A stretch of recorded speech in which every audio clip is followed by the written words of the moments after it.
Hey, what's up? So please go check out the previous part to gauge your bearings so you can know what we're talking about here. But in the previous part, I was talking about my interest in the health and fitness industry and how I wanted to convert myself into an influencer in that regard, as opposed to just being a consumer of the content that I, have been consuming all these years from these experts all over the show. Very well. Okay, so the first thing that I did was, because I got all fretful, you know how this whole journey in trying to make money for myself really quickly, like just to get out of this obscurity and squalor, was inspired by me being taken for granted by people who were trying to exploit the situation that I'm in. So I figured I need to stop making my own money, and I don't care how long I've been in this. I've been waiting on God for like ever and a day, and frankly, I'm sick and tired of just waiting. So I'm just going to see. I mean, I was already doing much, but I exerted more pressure on myself than I could take, and I am going back down to homeostasis now, because I realized why God even embarked me on that journey in the first place. It was so that I could find these things out and then come and share them with you. So in then commencing these endeavors of mine to try and get out of this squalor, the first thing I started was build a website using WordPress, of course, the tools there. First, I built a website using Wix, but it just fell apart because Wix does not have a base already that if you write, your stuff gets recommended to it, whereas WordPress does. So I was like, I'm not about to go and build a base. I don't have anybody in my life. I can't say, read my article and forward it to some friend. I don't have one, okay? So yeah, literally, I have no one. Everybody, if you don't know my story, watch all my other content. Then you will learn how sorrowful my state is. Anyway, whatever. So I started a website. I built a website. It took me a day and a half, and finally it was up and running, and it is a non-paid plan, so it's pretty shoddy looking. It's not the best I've done. The one on Wix looks better, but it doesn't have a baseline audience, so I just left it.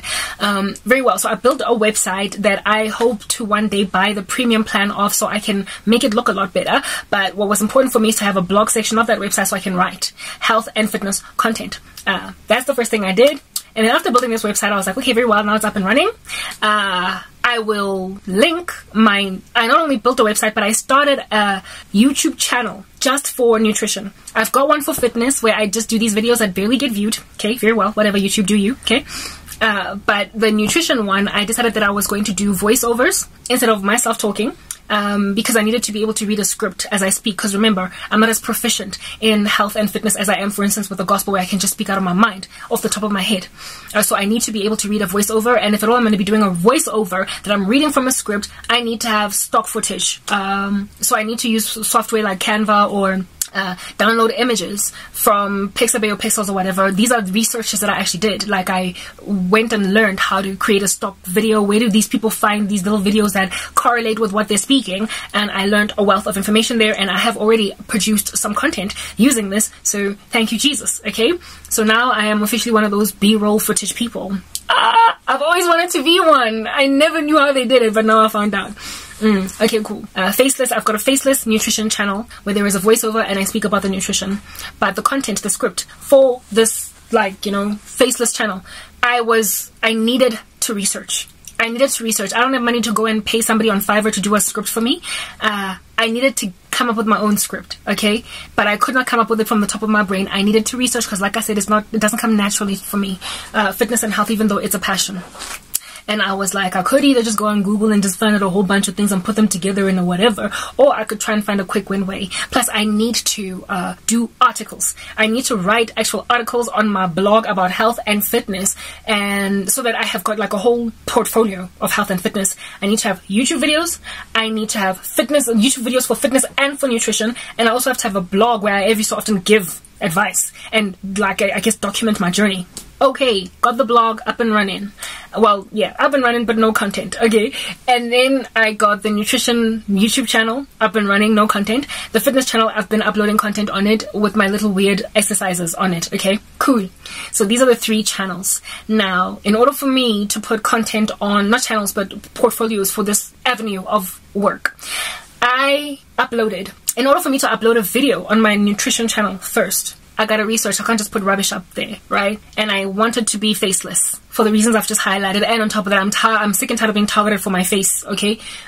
People, when they see me and they realize my life, they are like, ha, let's, you know, anyway, whatever, moving on. And then the blog, I had to write real stuff that is going to be respectable in the industry. Can't just write rubbish. So I already have the gift of the gab. I have the gift of oratory. I can write, but I mean, so what if you can write if what you're writing is not even factual? It can't be backed up by anything, given that the field within which you are writing is factual. It is scientific. It is not an opinion-based environment. It's largely facts. So you can't just speak hogwash. You can't be a hillbilly in that space. Karabo? Not that you're ever a hillbilly. But anyway, whatever. Cool beans and bananas. So that's what I did. Alright? But now here it is that I've got these skeletons. I've got the skeleton nutrition channel that I have plans for. And it's like got all the beauty. Like it looks pretty. I've put in a banner. I've got a logo. Boom!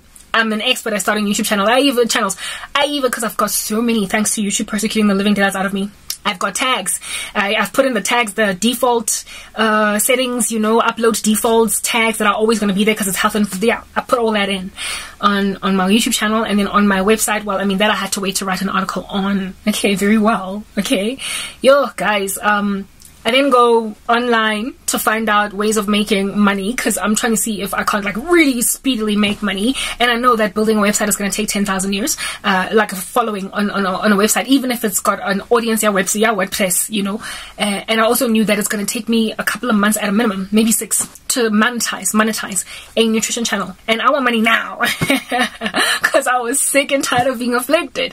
Anyway, whatever. I so therefore went into this dingy part of YouTube that gives counsel on how to make money. It's not all dingy, but largely it is, okay? And one lady was like, oh, when I was trying to find out how to do a faceless YouTube video, you know, because I wanted to learn how they do these stock videos where these got videos of people moving and yeah, that correlate to the speech, I Googled faceless YouTube videos, where to get content, how to do them.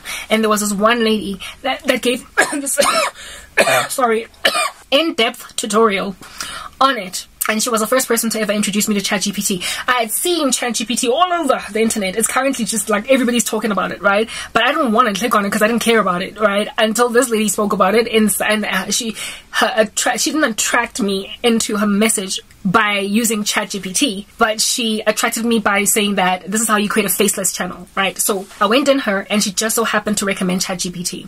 So that's why I used it, okay? And this lady was basically giving advice on this faceless video using a software called InVideo that I later came to discover I can't use because it's too expensive, but I would recommend it. I would. It also works on Google Chrome only, which I cannot use because my computer's super slow. I only use Safari, blah, blah. So for a myriad of reasons, I am not using InVideo. However, I do think that it is an excellent software if at all you want to do stock footage because it chooses the images for you, but you're the one that puts in the script, so it's not like you're doing some other person's work. And on top of that, what is this? It's really great if you don't want your own voice to be used, but you want like an AI generated voice, and it also works really excellently in video for those, you know, psalms for sleep, motivational messages, what Christ has to say about salvation, that run for like 3 hours on a loop. InVideo is excellent for those kinds of videos because all you do is just like literally copy paste the whole Bible or the passage of the Bible that you want into InVideo. It'll then put an AI voice on it, put images that correlate to what's been spoken, and run for 3 hours, and you're good to go. You're set. So you get to basically put the gospel out there.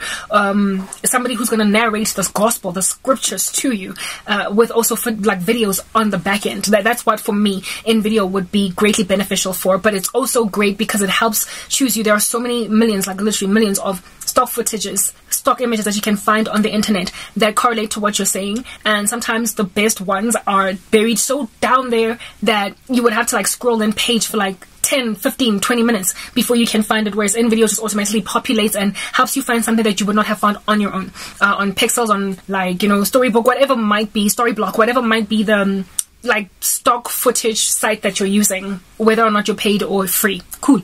So InVideo is great for people who can use it, but I can't because it's too expensive. It's like amounts to almost 4,000 rands to buy the plan, and I ain't got that kind of money. I'm not trying to play. But Canva, however, does have a South African priced plan where they don't just leave it in dollars. Like, yeah, you gotta love places like those that acknowledge that not all countries can afford to pay things in dollars. So Canva has a South African paid plan price that is affordable, which is like just like $850, just under 809, just under 900. It's acceptable if at all you're going to go on Canva Pro. But also another thing that's nice about Canva is that you can stay, you don't have to get the paid plan, but you're going to be very restricted in terms of the images that you get. So I personally am going to get a paid plan, but I'm currently on the 30-day trial period now, and I'm loving what it's done for me so far. It's an excellent software, right? But you have to type in, you know, it doesn't have AI voices. You also have to type in your own script if you want people to see words down there. And with a faceless channel, it really helps to have the words there, because if people look at your face and they read your lips, even if you kind of misquote a word, they are able more or less to put the pieces of the puzzle together. But if you miss a word in a voiceover, you can confuse audiences. And sometimes I feel like I speak so fast sometimes that some words I can just like hover over without really actually articulating them in full. And when there is a word to represent what I just spoke, it helps people understand better. And again, people who can't hear also can read. So it really helps to have script to boost your viewership. It really increases it. And the YouTube automated subtitles software is not that good in catching language nuances and accents. Sometimes it just misses out. So I really like to put in the subtitles myself type thing when I've got stock footage. So for those reasons, Canva is laborious. You have to put in the text yourself. But if you have written it in like a whole Word document or whatever, and you just copy and paste it, it makes it easier. But if you are trying to create the whole thing from inside Canva, it could take you 10,000 years. But, you know, I found ways around that. Anyway, whatever. So that is the whole strategy that I embarked on. I started it, and this lady was giving advice on how to start a faceless channel, and she ran me through InVideo, but then I made a decision to rather choose Canva. However, the script, getting the script. Remember, I'm trying to do health and fitness content, and I'm not an expert enough to just get stuff from out of my brain. I gotta research. She recommended that we use ChatGPT. And she was covering a topic on dogs, but I knew that I wanted to do health and fitness. So I just came up with a random fruit at the top of my brain. Not fruit, but like health food. I like thought up sunflower seeds. Alright? My first ever video was on sunflower seeds, if at all you've been to my fitness channel. Not my fitness, my nutrition channel. Sunflower seeds, guys. And I typed into ChatGPT the nutritional benefits of sunflower seeds. Guys, write me a script, a 10-minute YouTube script on that. The information that it produced, I was out of my mind. I was shocked. The quality, and again, it's grammatically correct because it's written by a machine. There are no typos, no spelling errors, nothing. And I was like, wow. I was shocked out of my mind, the depth of information. And I thought that it was a 10-minute script with or without an AI voice, with my own voiceover or whatever. And then I produced a video using just ChatGPT produced because it was good enough. I not only asked for the thingy, and not only asked for the body of information, I also asked for a YouTube description for such a thing as that, and the title, and everything was just so beautifully produced. I was like, this thing is thinking for me. What's gonna happen to my innovation? I was immediately goosebumped. I was immediately disquieted, albeit pleasantly surprised, because I was like, I won't ever have to think again because of this. And because I was in a desperate space, I was walking in a sinful propensity. I was like, I'm just gonna keep manufacturing 10 or 20 of these a day and get all this content out as quickly as I can so I can grow my channel. But then God met me halfway and he arrested me. And I'm about to explain to you how he did that in the next part.